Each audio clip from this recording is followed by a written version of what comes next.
El siguiente segmento tiene contenido o opinión.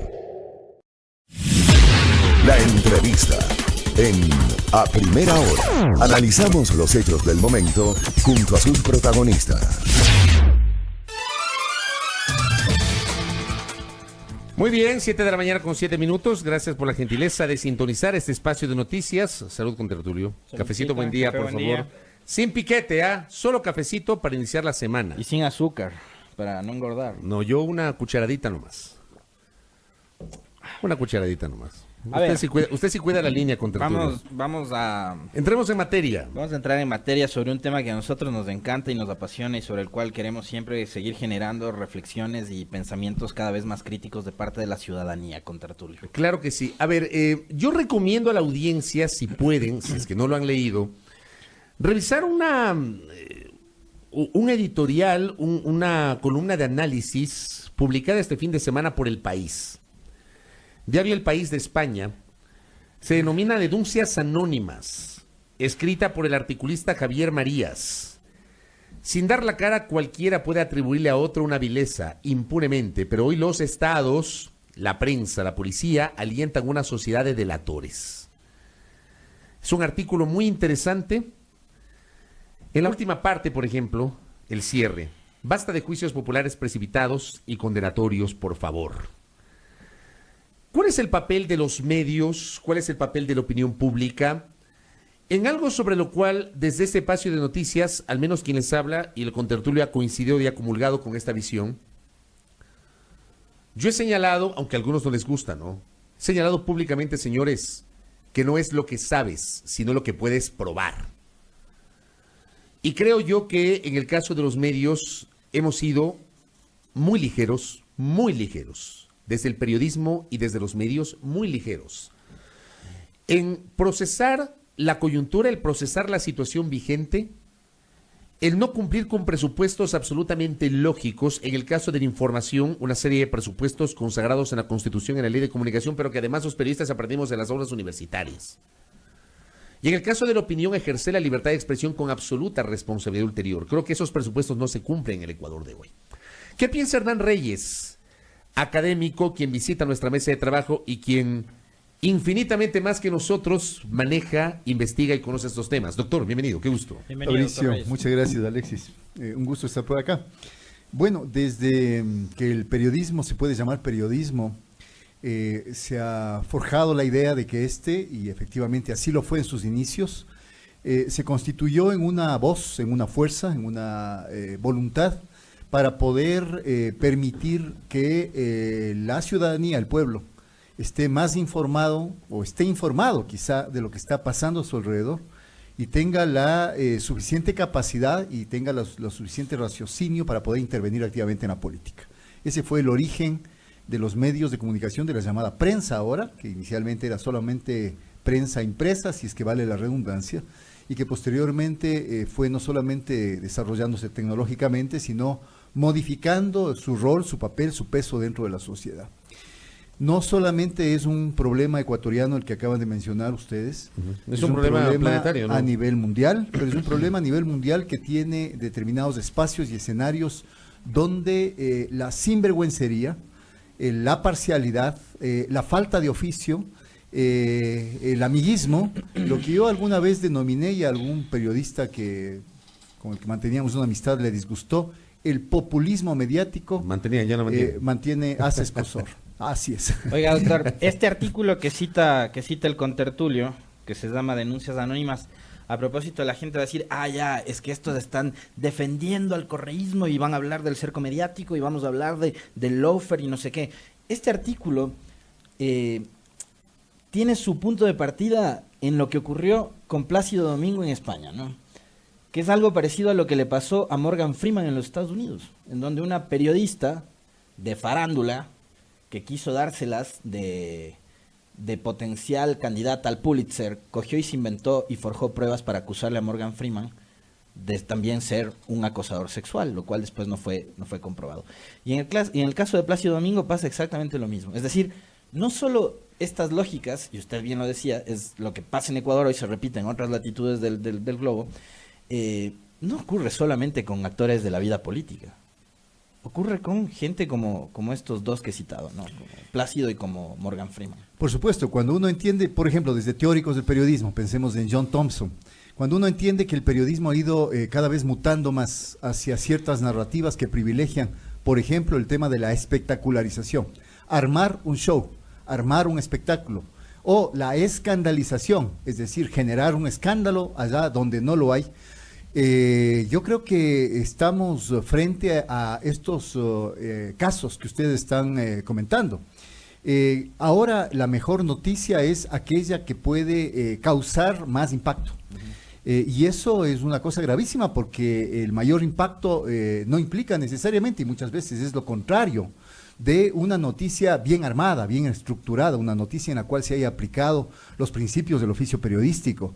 Y por supuesto, como ahora hacer noticias, como se suele decir, armar escándalo, puedes hacérselo desde la acusación, desde el señalamiento, los fundamentos y los argumentos quedan a un lado, de determinada persona que tiene imagen pública y que un momento determinado puede causar ese shock, ese impacto inmediato cuando aparece en una portada acusado de algo y después se genera durante, no sé, una semana, 2, 3, un mes, o si es que el caso judicial ya se armó efectivamente durante años, esa persona está en el ojo de la tormenta. Y los medios de comunicación siguen sacando y lucrando, y por eso yo digo, a veces alguna gente me dice, ¿por qué eres tan crítico, tan duro con los medios privados? Porque lamentablemente una gran mayoría de medios privados han optado por el camino fácil. Y el camino fácil es obtener rentabilidad por sobre los principios en el caso del ejercicio del periodismo. Y obtener rentabilidad al menor costo posible y con el mayor impacto posible. Y muchas veces no tienen ningún empacho en poder efectivamente sumarse a esta lógica, que para mí no es ni siquiera una lógica, es una ilógica, de primero lanzar la piedra, después esconder la mano, porque esconder la mano para mí significa esa suerte de autolegitimación que permanentemente los medios están haciendo, diciendo que son imparciales, son objetivos, son la verdad, es la voz de los que no tienen voz, etcétera. Todos estos clichés que muchas veces los medios día a día nos repiten cuando hacen la introducción a los noticieros, a los radionoticieros, a los telenoticieros, y que finalmente no hacen sino de alguna manera limpiar esas maniobras sucias, porque yo no puedo llamar de otra manera, que significa atacar a una persona, atacar a una institución, atacar a un partido, atacar a un gobierno, no importa cuál sea el sujeto atacado, pero atacarlo sin pruebas, sin aplicar principios periodísticos y finalmente generando esta suerte de polarización. Lamentablemente la idea de polarización que se quiso aplicar y patentar para el gobierno correísta es un mal endémico ya del país, no ha cesado. No hay poscorreísmo, pues. No hay poscorreísmo, exactamente. Lo que se ha generado es otro tipo de polarización, una polarización donde cambió el objeto de la polarización, el objeto negativo, el objeto sacrificial, como se puede llamar, y este momento es el correísmo, es decir, cualquiera que que cruce ese umbral tan delicado y pueda ser acusado y señalado de correísta, está automáticamente descalificado. Por Dios, ¿en qué país estamos viviendo? ¿De qué debate democrático podemos hablar? ¿De qué argumentación podemos, a qué argumentación podemos argumentar? Fijémonos en la pobreza intelectual de los editoriales de prensa, por ejemplo. Estoy pensando ahora que se referían ustedes al telégrafo. El telégrafo es quizá uno de los medios, quizá el que peor página editorial tiene. Y no quiero decir con esto, no quiero, digamos, señalar a ningún editorialista en especial. Estoy indicando que no hay una política editorial de poder siquiera plantearles que hay una vara mínima que un editorialista tiene la obligación de cumplir cuando escribe para un medio. ¿Cuál es esa vara mínima? Porque uno pensaría que, a ver... A mí en el telégrafo, te soy sincero, con Tertulio, perdón que te corte, a mí el telégrafo siempre me seduce leerle a Byron Villasís, por ejemplo. Me parece que es un extraordinario articulista. Quizá es uno de los pocos, pero pensemos en aquellos articulistas que están escribiendo primero sobre temas que no son los temas más importantes. La primera cosa de un editorialista es tener una mirada aguzada de lo que es el panorama político, social, económico del país, abordar, elegir, identificar un tema importante y sobre él escribir su opinión. Pero yo lo que decía es que las páginas editoriales de los medios deberían ser el fiel reflejo del verdadero ejercicio de la libertad de expresión. Absolutamente, y por eso se habla de pluralismo informativo exacto. y también de pluralismo en el periodismo de opinión. Eso es lo que más carece ahora el país.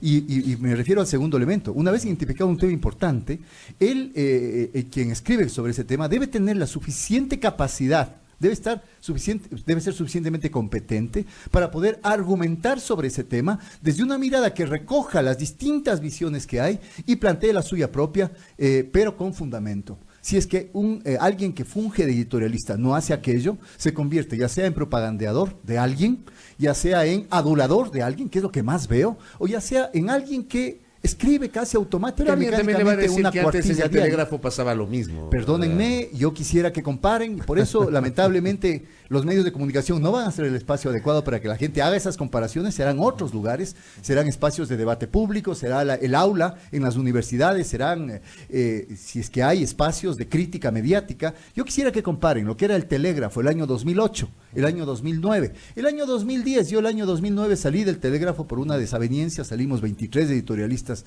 del telégrafo por una desaveniencia con la política editorial, pero quisiera que vean el año siguiente también, los editorialistas que quedaron y aquellos que se incorporaron. ¿Por qué? Porque el telégrafo el año 2008, 2009, 2010, hasta el 2011, tenía una clara política editorial de convertirse en un medio que sea el espacio de voces diferentes, diversas, pero también de voces autorizadas de distintos campos del saber y autorizadas de distintas posturas políticas, ideológicas. O sea, eso no ocurrió. Usted reconoce que eso no ocurrió en el telégrafo. Lamentablemente el proyecto del telégrafo fue empobreciéndose, lamentablemente. No terminó siendo plural. No terminó siendo un diario público ciudadano, terminó cada vez siendo más un diario público estatal, y ese es el precio que se está pagando ahora. Porque el telégrafo ahora no puede ser diario más oficialista y menos público en el sentido que se creó. Se creó el año 2008, 2007, 2008. Hoy es un diario de propaganda, es un diario que primero informativamente está encabezando quizá el cerco mediático. Yo creo que en el Ecuador hay un cerco mediático y hay un circo mediático. Hay las dos cosas juntas. Y por el otro lado, el diario El Telégrafo, y no quiero solo referirme al telégrafo, el telégrafo es uno de los ejemplos, pero es el más grave, yo diría, porque si uno compara el telégrafo con el comercio, o compara el telégrafo con el universo, las posturas políticas del comercio y del universo, ideológica y políticamente, de alguna manera son similares, lo que algunos han llamado esta postura o pensamiento único. Sin embargo, quienes escriben en esos medios son personas que tienen la capacidad de plantear sus posturas políticas con argumentos y de enriquecer el acervo intelectual del lector. El telégrafo ni eso tiene. Es decir, yo no creo que haya política informativa en el telégrafo, no creo que haya política editorial en el telégrafo. Oye, doctor, sí. Quisiera preguntar a propósito porque está hablando permanentemente del telégrafo y creo que atrás del telégrafo hay otros medios. Yo no quería referirme ni quiero referirme al tema de los medios públicos por una cuestión que es obviamente pública. Yo ya lo dije acá cuando el expresidente Correa lo mencionó. Yo no me voy a poner en plan de víctima ni mucho menos. Eso les corresponde a otros, a los que sí son débiles. Yo no. Pero atrás están más medios públicos. Y todos los medios públicos están adoptando esa misma forma de repetir y de llevar adelante la comunicación y el periodismo. Porque además, creo yo que esa carencia de la que habla Hernán Reyes en este momento tiene que ver con un plan, me parece a mí, ¿no? Es primero dejar de imprimir el periódico y después no sé si sea finalmente la disolución de los medios públicos. Bueno, sí, es que ahora privatizar o cerrar empresas públicas es la lógica, ¿no? Es la lógica. Es decir, no me asombraría que los medios públicos también sean los primeros en ser cerrados. Pero segundo, también hay de alguna manera una estrategia mediática que significa cállense, háganse los que no escuchan y finalmente háganse los que no vean nada. Yo creo que eso finalmente en los medios públicos se ve con claridad, pero yo creo que la estrategia va más allá de los medios públicos. Los medios privados están haciendo exactamente lo mismo. Si no, yo me pregunto, en temas económicos, ¿alguien ha vuelto a oír hablar de lo que significa el programa del FMI a nivel laboral, a nivel monetario, a nivel fiscal. En este espacio permanentemente, de hecho ya vamos a hablar con Diego Borja después de este diálogo. Me estoy refiriendo a la Acá. mayoría de medios, Sí, sí. efectivamente, este es uno de los pocos medios, y no lo digo por hacer ningún halago en personal, ya saben que no soy así yo, pero creo que es uno de los pocos medios donde sí todavía hay apertura y hay pluralismo, pero sobre todo hay esta inteligencia para poder seleccionar los temas que realmente interesan al país. Y los invitados. Exactamente, se eliminó de la ley, en la reforma de la Ley Orgánica de Comunicación, el término relevancia pública.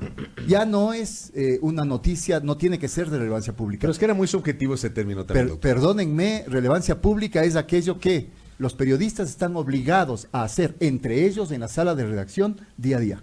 Si es que un cuerpo de periodistas no es capaz de identificar los temas de interés general por múltiples causas, no solamente por una, por varias, porque efectivamente los temas económicos van a afectar a la mayoría de la población, porque los temas políticos son temas que finalmente Acuérdese que invocando instituciones. ese artículo sancionaron al diario La Hora por no haber cubierto la rendición de cuentas del alcalde de Loja. Pero no confundamos, Fabricio, lo que significa una norma legal de lo que significa la aplicación de la norma.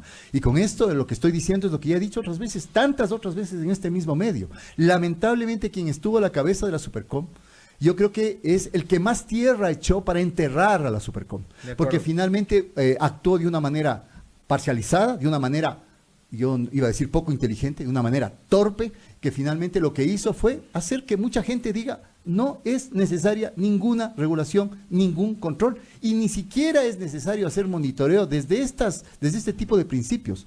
El principio de la relevancia pública o del interés general es un principio básico del periodismo. Que lo llamemos de otra forma, que lo apliquemos de una o de otra forma es indiferente. Pero finalmente son los periodistas los que tienen en sus manos la obligación, porque no solamente el derecho, es la obligación y la responsabilidad de escoger lo que es importante para sus lectores y no lo que es importante para sus auspiciantes o para los dueños del medio. Quiero trasladarle a Hernán Reyes una consulta de un oyente. Nos dice, ¿cuánto influye en la calidad de la información las urgencias de la era digital y los clickbaits?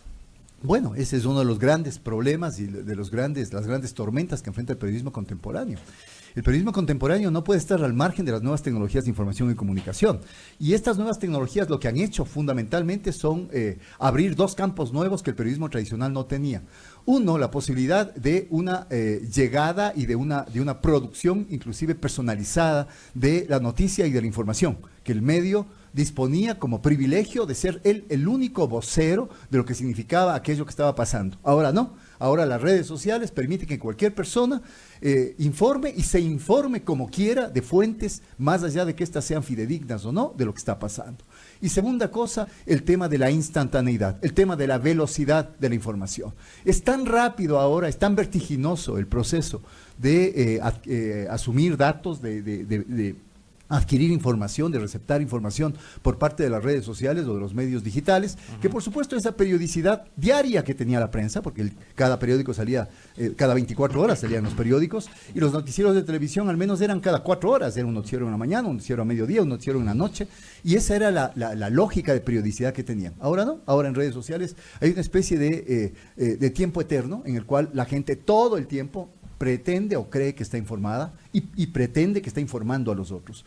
Eso ha hecho que el periodismo obviamente tenga dificultades bastante grandes, el periodismo clásico, el periodismo tradicional, sobre todo por ejemplo el de los periódicos, para poder sobrevivir. Cuando comparamos un periódico que se compra cada día y vale, $1, 80 centavos, 60 centavos en el mejor de los casos, y la posibilidad de entrar al computador y poner la página digital de no uno, sino 5, 6, 7 periódicos. Uno dice, por supuesto, existe claridad de por qué muchos lectores ahora no compran medios impresos. Y los medios impresos están quebrando diariamente decenas de medios impresos en todo el mundo, o centenas de medios impresos. Está claro eso. Pero una cosa es poder competir con las nuevas tecnologías y otra cosa es abjurar de los principios del periodismo. Todos somos comunicadores por naturaleza, desde que nacemos somos comunicadores. Con las nuevas tecnologías de comunicación somos capaces ahora de dirigirnos a unas audiencias muy grandes que era imposible hacerlo antes. Pero no todos son periodistas. No todos son periodistas y lamentablemente hay una diferencia sustancial. Eso es algo que se ha olvidado a muchos periodistas, porque se le ha olvidado a la gente, quizás no sea mucho, pero se le ha olvidado a muchos periodistas. Cuando decimos eso, con lo cual comulgo plenamente, cuando hemos dicho eso, alguna gente piensa que nosotros pretendemos dar lecciones de periodismo. ¿Sí o no? Alguna gente piensa nada eso. más alejado de la verdad. Alguna gente piensa eso. Pero en cambio, en lo personal, yo soy absolutamente crítico del hecho de que los periodistas aunque escribamos en las redes, seguimos siendo periodistas. Absolutamente. Aunque hagamos opinión, seguimos siendo periodistas. Absolutamente. Entonces uno no puede, desde su condición de periodista, insultar a quien, digamos, a alguna autoridad o algún funcionario.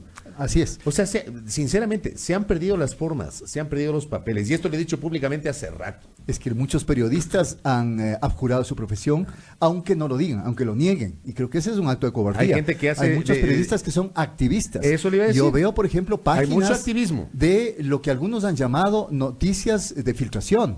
Yo no le quisiera llamar periodismo, pero son páginas de filtración, son datos filtrados que aparecen primero en estas páginas y después aparecen en los medios en un circuito perverso. Para usted, Julian Esos no Assange son ha periodistas. hecho periodismo. ¿Perdón? Para usted, Julian Assange ha hecho periodismo. Julian Assange ha hecho periodismo, pero ha hecho periodismo pero de un- también con base en la filtración, pues. filtración de datos, pero que son datos de relevancia pública, no son datos para acusar o dañar políticamente a una persona. Son datos que finalmente permiten develar un esquema de control, un esquema de secrecía que existe a partir de las grandes potencias. Finalmente, y eran datos oficiales, ¿no? Porque eran datos de las embajadas. exactamente. En cambio, acá estamos hablando de cuadernos y esquemas hechos La confusión, a mano alzada. La confusión se da cuando se utiliza la misma palabra para las dos cosas. Una cosa es que un funcionario de la agencia de inteligencia, por ejemplo, norteamericana, filtre, o sea, saque la información de donde estaba y la difunda a otro canal para ser difundida después mucho más masivamente.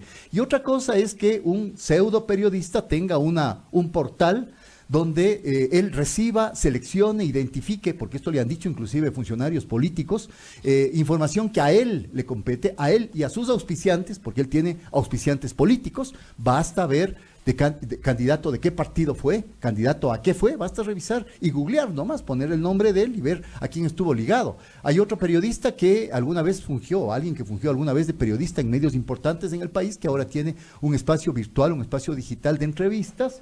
Basta ver a quién defiende, basta ver cómo defiende, basta ver a quién ataca.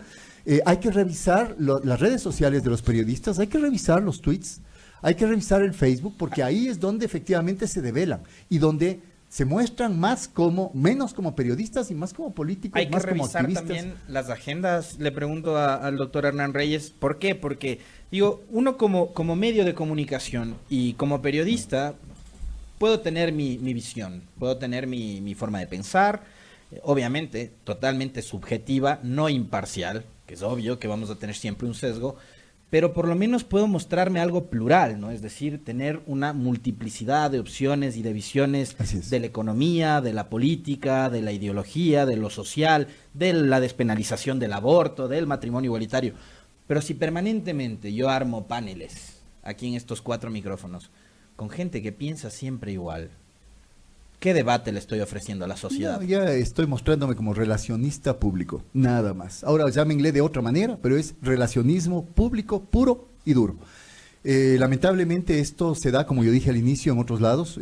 Yo soy un permanente lector, por ejemplo, de Página 12. Quiero saber qué está pasando en Argentina, ahora que se está virando la tortilla en Argentina, ahora que aparentemente el próximo mes en Argentina hay muchísimas posibilidades de que efectivamente el gobierno neoliberal de Macri salga del poder y vuelva el gobierno kirchnerista, un gobierno de kirchnerismo, un gobierno de peronismo, pero un gobierno finalmente no neoliberal.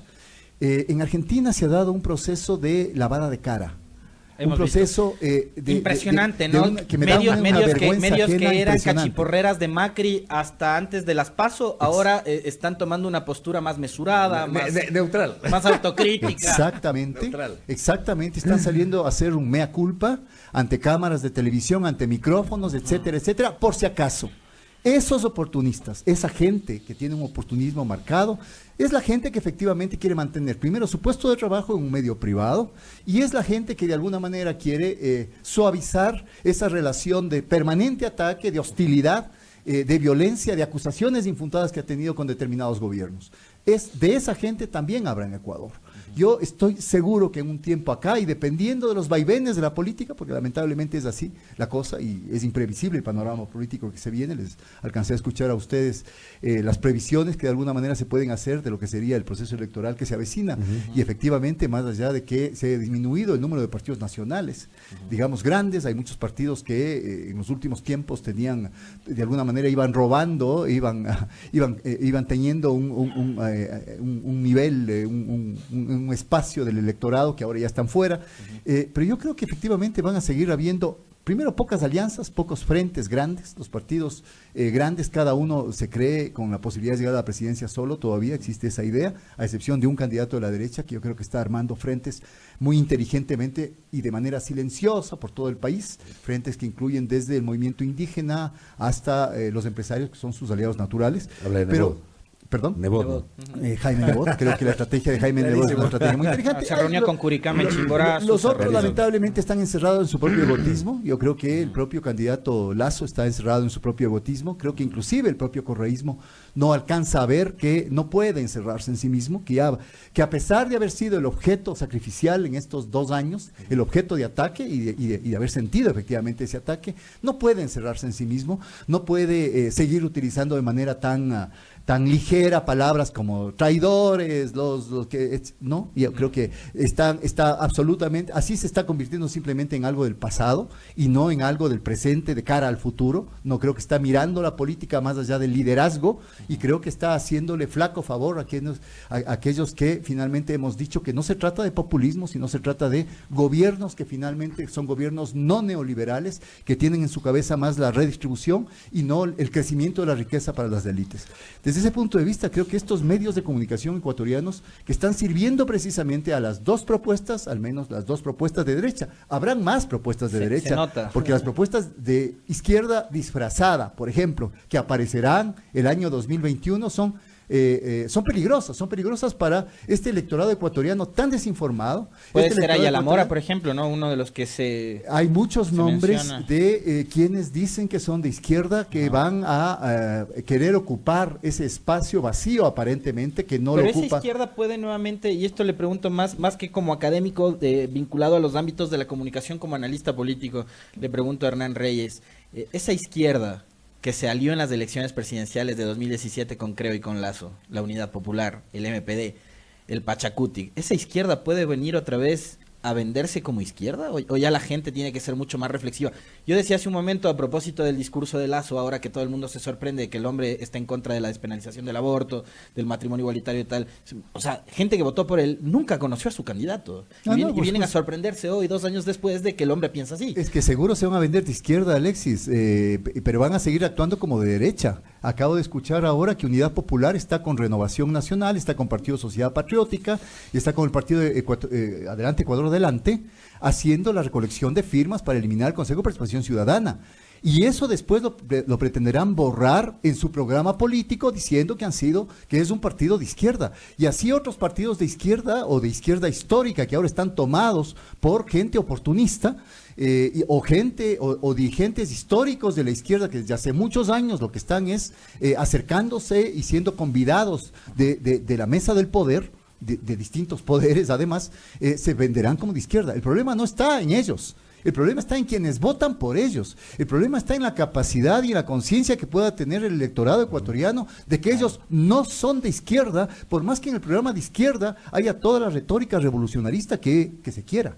Y desde ese punto de vista, ese espacio de izquierda o de centro izquierda, de una izquierda o centro izquierda real, es un espacio que todavía lamentablemente lo veo vacío. Sí, no este fin de semana hubo una reunión interesante de grupos, de organizaciones de mujeres, de grupos sindicales, de gente que tiene participación política, ha tenido participación política en múltiples partidos de izquierda, de gente de la mediana y pequeña empresa, etcétera. No hay una sola línea de información sobre esa reunión. Y es una reunión interesante porque de alguna manera, más allá de haber un membrete, de haber un nombre, de decir vamos a apoyar a tal o cual candidato, lo que está intentando plantear es a ver quiénes estamos en este andarivel, quiénes somos los que efectivamente podríamos ser llamados de centro izquierda, de izquierda para el centro, que es una postura para mí absolutamente necesaria para el país y creo que es la única postura racional que podemos tener frente a la amenaza de que vuelva a pasar o de que pase lo que está pasando ya en Argentina, ha pasado en Chile, está pasando en Brasil, pasa en Colombia, etcétera, etcétera. Hernán, en 30 segundos, este es el momento del periodismo, de los medios más complejo de estos 40 años de vía democrática. Pues yo pienso que sí, porque finalmente pensemos que los medios tuvieron un papel preponderante y muy importante durante la dictadura, es decir, el proceso previo al retorno a la democracia. Pensemos que los medios se aportaron en su medida, a su manera, apoyando más sus proyectos y candidatos cuando se retornó a la democracia y cuando los distintos gobiernos hasta mediados de los años 90 terminaron sus periodos con los programas que sea, porque eso es democracia. Finalmente, eso pasó en el Ecuador hasta el año 1996. Del año 1996 hasta el nuevo siglo, hasta el 2005, lo que hubo es el desbarajuste completo de las instituciones y del Estado en el Ecuador, y los medios de comunicación fueron los primeros en ser señalados como los primeros culpables también, o unos de los culpables de ese desbarajuste y de ese caos político e institucional que hubo. Los medios no han podido recuperarse. Y durante los 10 años del correísmo, del gobierno de Rafael Correa, los medios de comunicación se pusieron en papel de opositores, se robustecieron económicamente inclusive, porque ellos siempre lamentaban y se pasaban rasgando las vestiduras de que habían perdido, etcétera. Nada que ver, ¿no? Nada que ver. Nada que ver porque hubo candidaturas que les financiaron. Absolutamente, hubo cambio de manos nomás, hubo nuevos accionistas, etcétera. No, la empresa privada siempre estará en el vaivén por más turbulencias que haya. Y ahora, en cambio, con este gobierno han sido premiados desde el primer día de gobierno con una serie de concesiones que incluyen las reformas de la Ley Orgánica de Comunicación, que incluyen ahora lo que yo me refería algún momento a través de un tuit, estos préstamos que va a hacer Banecuador, me parece, o la Corporación Financiera, Banecuador ahora, para todos los medios de comunicación. Pero ojalá sean para todos. Ojalá sea para todos, pero a mí me parece que, perdónenme, ese es un desperdicio de recursos. El Estado no tiene por qué apoyar a los medios privados de comunicación. Los medios privados de comunicación se han venido quejando de que ellos quieren simplemente libertad de empresa para trabajar. Denles la libertad de empresa que ellos están queriendo e inviertan esos recursos en medios comunitarios, por ejemplo, a los cuales... Por eso le decía yo, ojalá sea para todos. Ojalá se incluyan a los medios comunitarios también en lo que haga Banecuador. Ojalá, yo tengo mis serias dudas. Hernán, gracias por el tiempo. Doctor, muy gentil. Muy amable. interesante este diálogo con Hernán Reyes, académico, catedrático universitario, conversando pues sobre el rol de los medios en este durísimo momento que enfrenta la República. 7:38 en la primera hora.